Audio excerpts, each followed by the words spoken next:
আল্লাহ মেহেরবানি করে ফিলিস্তিনের মুসলমানদেরকে হেফাজত করেন আল্লাহ। আয় আল্লাহ জালেম গাদ্দারদের মেরুদণ্ড ভেঙে দেন আল্লাহ। আয় আল্লাহ অসহায় মাজলুম মুসলমানদেরকে হেফাজত করেন আল্লাহ। আয় আল্লাহ আমাদের সকলকে দ্বীনের পথে মুজাহিদ হিসাবে কবুল করে নিয়েন আল্লাহ। ও আল্লাহ আপনার দরবারে ফরিয়াদ কাপুরুষের মতো মরণ আমাদেরকে দিয়েন না, ঘরের কোনায় মরণ দিয়েন না। আয় আল্লাহ শাহাদাতের মৌত আমাদেরকে নসিব করে দিয়েন আল্লাহ। ও মালিক জানি না কোন দিন জানি মালাকুল মৌতের হাতে ধরা পড়ে যায়, জীবনের শেষ সময় ঈমান ভিক্ষা নসিব করে দিয়েন আল্লাহ। যারা আমাকে ছাড়া অন্যদেরকে ডাকে লা ইয়াখলুকুনা শাইআ, এরা কোনো কিছু সৃষ্টি করে নাই, ওরা কোনো কিছু বানায় নাই, সৃষ্টি করে নাই, বরং ওয়াহুম ইউখলাকুন, তারা যাদের পূজা করে ওই জিনিসগুলোও আমি আল্লাহ বানিয়েছি, এগুলোর স্রষ্টাও আমি। বলেন সব কিছুর স্রষ্টা একজন, বলেন তিনি কে? এত সুন্দর সুন্দর কথা বলার পর আল্লাহ তাআলা বলেন যারা এরপরেও বুঝে না তারা জিন্দা না, তারা মরা। বলেন তারা কি? একটু আওয়াজ দিয়ে বলবেন তারা কি? মরা। আল্লাহ বলেন আমওয়াতুন গায়রু আহইয়া ওয়া মা ইয়াশউরুনা আইয়ানা ইউবআসুন। যারা বুঝে না এরা জীবিত না। আমওয়াতুন গায়রু আহইয়া, এরা জীবিত না, এরা মরা। এদের চিন্তা ভাবনা নাই, এদের খবর নাই। আইয়ানা ইউবআসুন, তাদেরকে যে জীবিত করে ওঠানো হবে এদের খবর নাই, এদের ওই দিকে কোনো খবরও নাই। একটা জবানও বন্ধ রাখবেন না, দিল থেকে ঈমানের আওয়াজ দিয়ে বলবেন। বেলা শেষে সন্ধ্যা যখন নেমে যাবে, মালাকুল মউত আমাদের সামনে চলে আসবে, এই দুনিয়া ছেড়ে আমাদেরকে বিদায় নিতে হবে। মানুষগুলো সাদা কাপড়ের প্যাকেট বানাইয়া মাটি চাপা দিয়া চলে আসবে। বলেন ওখান থেকে যিনি আমাদেরকে জীবিত করে উঠাবেন, বলেন তিনি কে? আসতে বলবেন না, বলেন তিনি কে? তিনি এটা পারবেননি, তিনি এটা পারবেননি। আসতে বলবেন না, পারবেননি। কিভাবে আল্লাহ জীবিত করবেন একটু দিল নরম করে শুনে নেন। আল্লাহর একজন প্রিয় বান্দা উযাইর আলাইহিস সালাম জেরুজালেমের একটা শহরের কিনার দিয়ে রওনা দিয়েছেন। রওনা দেওয়ার সময় তিনি গাধাতে সাওয়ার ছিলেন। গাধা বলে গাধার পিঠে উঠিয়া ওই যে যাওয়ার সময় আঙ্গুর, ডুমুর এবং কিছু ফলের নির্যাস ছিল, কিছু পানি ছিল, এগুলো নিয়ে তিনি রওনা দিয়েছেন জেরুজালেমের একটা শহরের কিনার দিয়া। হঠাৎ করে নজর দিয়ে দেখলেন রাজা বখতে নসর, স্বৈরা শাসক, জালেম শাসক এই শহরের মানুষগুলারে হত্যা করেছে। বলে লাশ আর লাশ, পচা দুর্গন্ধ বের হয় এমন অবস্থা।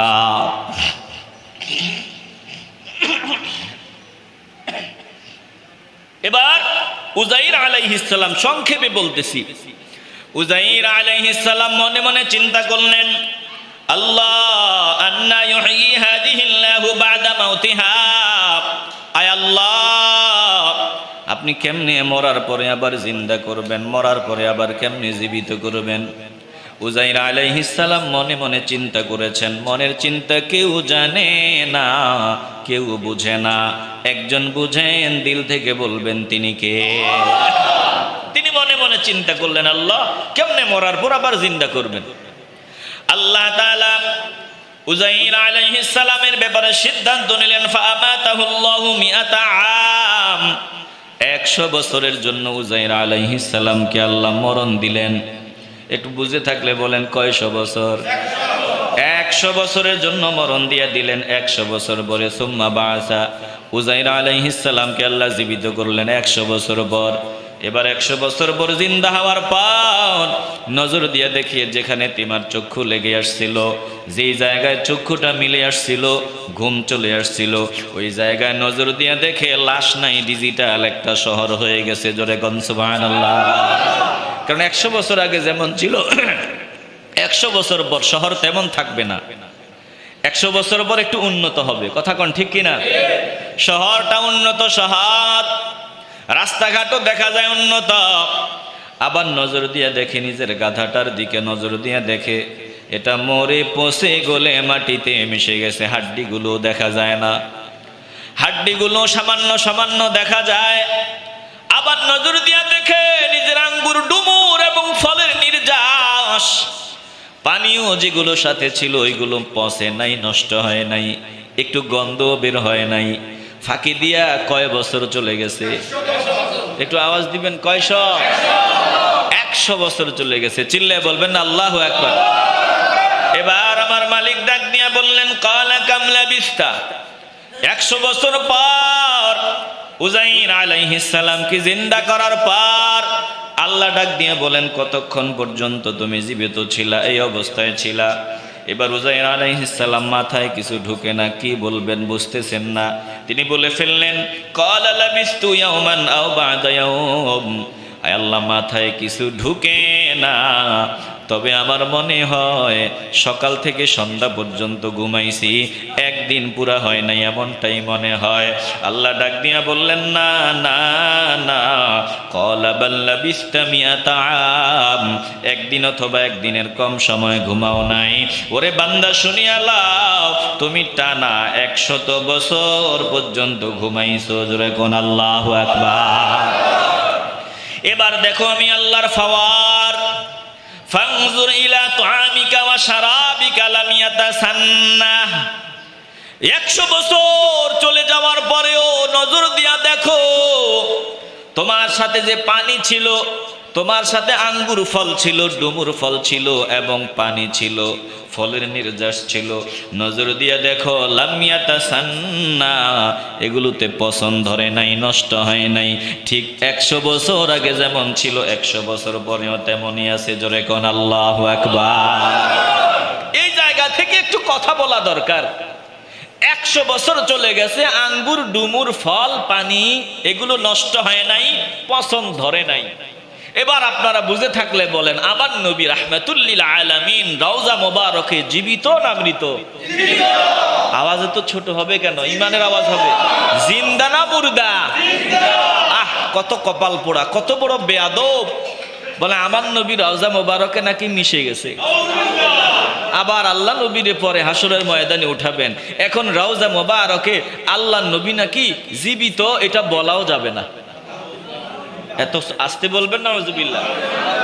একটু দিল দিয়ে অনুধাবন করেন। আমি জানতে চাই, আল্লাহ নবীর একজন পাগলা উম্মত যদি দ্বীনের ঝান্ডা উত্তোলন করতে গিয়া শাহাদাতের পেয়ালা পানে ধন্য হয়, আল্লাহ বলেন সাবধান, তাদেরকে মরা বলা যাবে না, মৃত বলা যাবে না। যদি নবীর একজন গোলামকে মরণ মৃত বলা না যায়, বুঝে থাকলে আওয়াজ দিয়া বলবেন, আমার নবীকে মরা বলা যাবে না। আসতে বলবেন না, যাবে?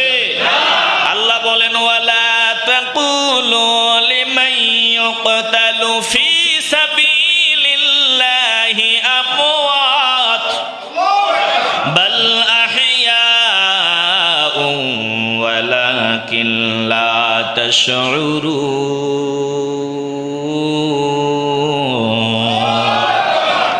এটা আমি বানাইছি?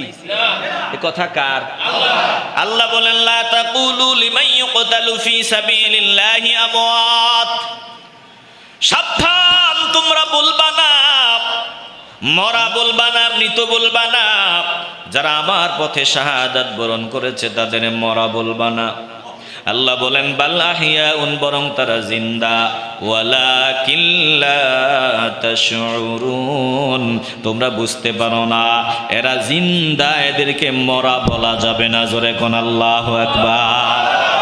শুধু মরা বলা যাবে না এখানে না, মরা বলে চিন্তাও করা যাবে না। এই কথাও বলছেন কে? আল্লাহ। মরা তো বলা যাবে না, মৃত বলে চিন্তাও করা যাবে না। আল্লাহ বলেন, ওয়ালা তাহসাবান্নাল্লাযীনা কুতিলু ফি সাবিলিল্লাহি আমওয়াতা বাল আহইয়াউন ইনদা রাব্বিহিম ইউরযাকুন।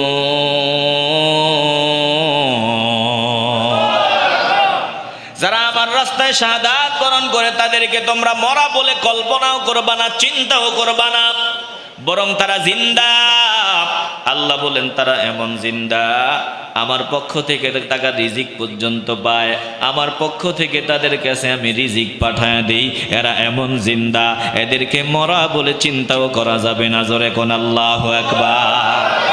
এখন কথা হলো, তারা কি মরে নাই? বলে হ্যাঁ, মৃত্যুবরণ করেছে। কোরআনের আয়াত, কুল্লু নাফসিন যায়িকাতুল মাউত, প্রত্যেক সৃষ্টি মৃত্যুর স্বাদ নিতে হবে। তারা মরার স্বাদ নিছে, কিন্তু এখন আল্লাহর কথা, তারা জিন্দা আছে। চিল্লা এখন আল্লাহু আকবার। আল্লাহ নবী রাহমাতুল লিল আলামিন রওজা মোবারকে জীবিত। যদি নবীর একজন উম্মতকে মরা বলা না যায়, আল্লাহ নিষেধ করেন, তাইলে নবীরে যারা মরা বলবে তাদের মতো গাদ্দার বেঈমান আর কেউ নাই। জোরে কোন ঠিক কিনা? তো নবীজি কি ইন্তেকাল করেন নাই? হ্যাঁ করেছেন।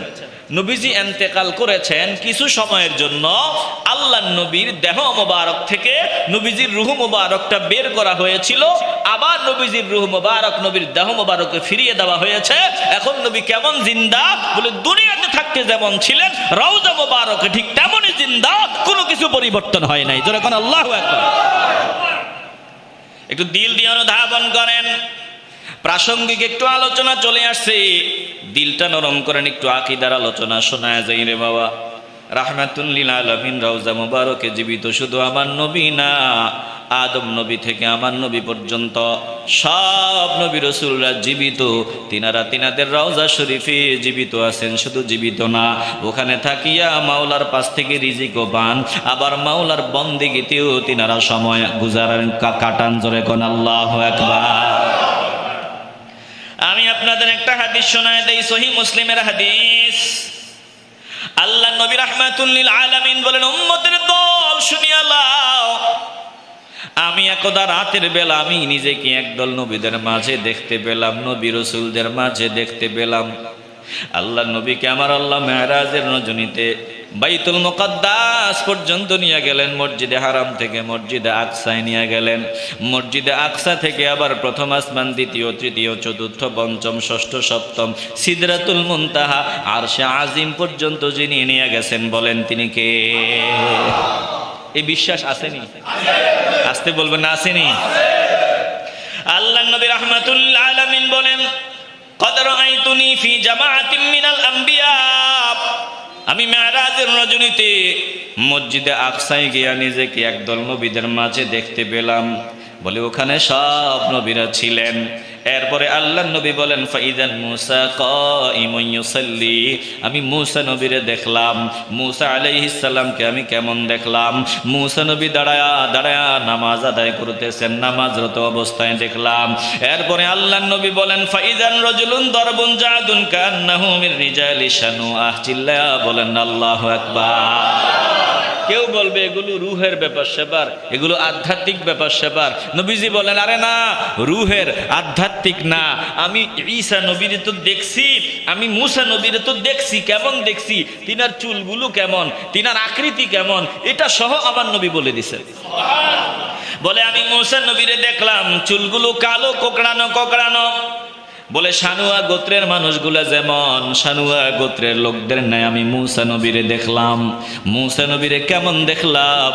মুসা নবী দাঁড়ায়া দাঁড়ায়া নামাজ আদায় করতেছেন, এই অবস্থায় দেখলাম। এরপরে বলেন, ওয়াইদান ঈসা ইবনে মারইয়াম আলাইহিস সালাম কাইমুন ইউসাল্লি, আমি ঈসা ইবনে মারইয়ামকে দেখলাম, ঈসা আলাইহিস সালামকে দেখলাম, তিনিও দাঁড়ায়া দাঁড়ায়া নামাজ আদায় করতেছেন। বলে ঈসা নবীর আকৃতি কেমন শুনিয়া লও, আকরাবুন নাসি বিহি শাবহান উরওয়া ইবনে মাসউদ আস-সাকাফি। বলে যে উরওয়া ইবনে মাসউদ, ঈসা নবীরে দেখতে উরওয়া ইবনে মাসউদ সাকাফির মতো লাগে। জোরে কোন আল্লাহু আকবার। এরপরে আল্লাহ নবী বলেন, ওয়াইদান ইব্রাহিম কাইমুন ইউসাল্লি, আমি ইব্রাহিম আলাইহিস সালামকে দেখলাম, তিনিও দাঁড়ায়া দাঁড়ায়া নামাজ আদায় করতেছেন। ঈসা বলে ইব্রাহিম নবীর আকৃতি কেমন শুনিয়া লও। বলে ঈসা বলে ইব্রাহিম নবীর আকৃতি কেমন শুনিয়া লও, আশবাহুন নাসি বিহি সাহিবুকুম ইয়ানি নাফসাহু। বলে ইব্রাহিম নবী কেমন যদি দেখতে চাও, তোমাদের সাথে আমি মুহাম্মদ সাল্লাল্লাহু আলাইহি ওয়াসাল্লামের দিকে নজর দাও। বলে আমাকে দেখতে যেমন, অনেকটা ইব্রাহিম নবীরে দেখতে ঠিক তেমন। চিল্লায় কোন আল্লাহু আকবার। এরপরে আল্লাহ নবী বলেন, নামাজের সময় হয়, ফাহানাতিস সালাহ, নামাজের জন্য ইকামত দেওয়া হয়। আল্লাহর নবী বলেন সবাই দণ্ডায়মান, কিন্তু কেউ সামনে যায় না। পরে জিবরাইল আমার নবীরে বললেন, ইয়া রাসূলুল্লাহ, আপনি সামনে যান, যেখানে আপনি আছেন ওখানে সামনে কেউ যাবে না। ফাআমামতুহুম, আমার নবী সামনে গেলেন, সব নবী রাসূলদের ইমাম হয়ে আমার নবী নামাজ আদায় করলেন। জোরে কোন আল্লাহু আকবার। তাইলে বলেন তো, এই যে নবীদেরকে আমার নবী দেখেছেন, এটা নবীদেরকে ঠিক যেমন ছিল তেমনই দেখছেন, এটা ঠিক নেই? আসতে বলবেন না, জোরে বলেন। এখন আমি জানতে চাই, মুসা নবীরে আমার নবী দেখছেন বাইতুল মুকাদ্দাসে, ঈসা নবীরে দেখছেন, ইব্রাহিম নবীরে দেখছেন। ইব্রাহিম নবীর ইন্তেকাল হয়েছিল, তিনাকে কবর দেওয়া হয়েছিল জমিনে, তিনাকে ওই বাইতুল মুকাদ্দাসেও দেখছেন, আবার ওই আসমানেও দেখছেন, সপ্তম আসমানেও দেখছেন। মুসা নবীরে বাইতুল মুকাদ্দাসেও দেখছেন, আবার ষষ্ঠ আসমানেও দেখছেন। ঈসা নবীকে আল্লাহ তো আসমানে উঠায় নিছেন, আবার পাঠাবেন। ঈসা নবী আসমানেও দেখছেন, জমিনেও দেখছেন। তার মানে নবীদেরকে ইচ্ছা মতো, আল্লাহর ইচ্ছা মতো যেখানে খুশি ওখানে যাওয়ার স্বাধীনতা দিয়ে দিছেন কে? আল্লাহ। আসতে বলবেন না, জোরে বলেন কে? কষ্ট হইতেছে নাকি? বুঝে থাকলে ইমানের আওয়াজ নিয়ে বলবেন। এরে বাবা, ইমানটা মজবুত করে নিবেন। আমরা হাদিস থেকে বুঝলাম নবীরা তাদের রওজা শরীফে বন্দি অবস্থায় নাই, বরং আল্লাহ তিনাদেরকে সুযোগ দিয়েছেন, তিনারা যেখানে খুশি ওখানে যেতে পারেন আল্লাহর ইচ্ছায়। জোরে কোন আল্লাহু আকবার। বুঝে থাকলে এবার আওয়াজ দিয়ে বলবেন, আমার নবী রওজা মোবারকে জীবিত না মৃত? আল্লাহ নবী রাহমাতুল লিল আলামিন বলেন, শুধু নবী যে জীবিত। আরেকটা হাদিস আপনাদেরকে শোনায় দেই, আলবানির মতেও হাদিসটা সহিহ। আল্লাহ নবী রাহমাতুল লিল আলামিন বলেন, আকসিরুস সালাত আলাইয়া ইয়াউমাল জুমআ, তোমরা জুমার দিন আমি নবীর উপরে বেশি বেশি দুরূদ শরীফ পড়বা। ফাইন্নাহু মাশহুদুন তাশহাদুহুল মালাইকা, কারণ এই জুমার দিন আল্লাহ তাআলার স্পেশাল স্পেশাল ফেরেশতারা জমিনে অবতরণ করে। ফাইন্নাহু মাশহুদুন তাশহাদুহুল মালাইকা, যখন তোমরা কেউ দুরূদ শরীফ পড়ো, এই দুরূদ শরীফ পড়তে দেরি হয়। ওয়া ইন্না আহাদান লা ইউসাল্লি আলাইয়া ইল্লা উরিদাত আলাইয়া সালাতুহু হাত্তা ইয়াফরুগা মিনহা, বলে দুরূদ শরীফ পড়তে দেরি হয়, স্পেশাল ফেরেশতা যারা জমিনে অবতরণ করেন তারা তোমাদের দুরূদটা আমি নবীর কাছে পৌঁছায় দিতে দেরি হয় না। তোমরা দুরূদ পড়ো আর ফেরেশতারা আমার কাছে দুরূদ শরীফটা পৌঁছায়। সাহাবা ডাক দিয়ে বলল, ইয়া রাসূলুল্লাহ, এখন যখন আপনি বলতেছেন ফেরেশতারা জুমার দিন জমিনে আসে, স্পেশাল স্পেশাল ফেরেশতারা, আপনার উম্মতেরা দুরূদ শরীফ পড়লে দুরূদ আপনার নিকট পেশ করা হয়, এখন তো আপনি চোখের সামনে আছেন, জীবিত আছেন। ইয়া রাসূলুল্লাহ, কুলতু আবাদাল মাউত, আপনার ইন্তেকালের পরেও কি আমরা দুরূদ শরীফ পড়লে, উম্মতরা দুরূদ পড়লে আপনার কাছে পেশ করা হবে? আল্লাহর নবী ডাক দিয়ে বললেন, হ্যাঁ, শুনিয়া লাও, আমার ইন্তেকালের পরেও যদি। আল্লাহর নবী বললেন, সাহাবায়ে কেরাম বললেন, ইয়া রাসূলুল্লাহ, আপনি যদি না থাকেন দুরূদ শরীফ কি পেশ করা হবে? আল্লাহর নবী বললেন, হ্যাঁ, আমার ইন্তেকালের পর যদি আমার উপর দুরূদ পড়ো, তোমাদের দুরূদ আমার কাছে পেশ করা হবে। জোরে কোন আল্লাহু আকবার। নবীজি বললেন, ইন্নাল্লাহা হারামা আলাল আরদি আন তাকুলা আজসাদাল আমবিয়া ফানাবিয়ুল্লাহি হাইয়ুন ইউরযাক। আল্লাহ নবী বললেন, শুনিয়া লাও, নিশ্চয় আমার আল্লাহ আম্বিয়া কেরামদের দেহ মাটির জন্য হারাম করে দিছেন। আম্বিয়া কেরামদের দেহ মাটি খাইতে পারে না, বরং তিনারা জীবিত, আল্লাহর কাছ থেকে তারা রিজিকও পান। জোরে কোন আল্লাহু আকবার। শোনায় দেই, আনাস রাদিয়াল্লাহু তাআলা আনহু নবী করিম সাল্লাল্লাহু আলাইহি ওয়াসাল্লাম হতে বর্ণনা করেছেন, ইন্নাল আম্বিয়া লা ইউতরাকুনা ফি কুবুরিহিম বা'দা 40 লাইলা ওয়ালাকিন্নাহুম ইউসাল্লুনা বাইনা ইয়াদাইল্লাহি আযজা ওয়া জাল্লা হাত্তা ইউনফাখা ফিস-সূর। চিল্লায়ে বলবেন আল্লাহু আকবার। আল্লাহ নবী রাহমাতুল লিল আলামিন বলেছেন, নিশ্চয়ই আমার আল্লাহ 40 রাতের পর আম্বিয়া কেরামদের দেহ রওজা মুবারকে ফেলে রাখেন না, বরং 40 রাতের পর আল্লাহ তিনাদেরকে সুযোগ দিয়ে দেন, স্বাধীনতা দিয়ে দেন। 40 রাতের পর তিনারা কবরে সালাত আদায় করেন। এভাবে চলতে থাকে, বলে সিংগায় ফু দেওয়ার আগ পর্যন্ত তিনারা কবরে সালাত আদায় করেন। জোরে কোন আল্লাহু আকবার।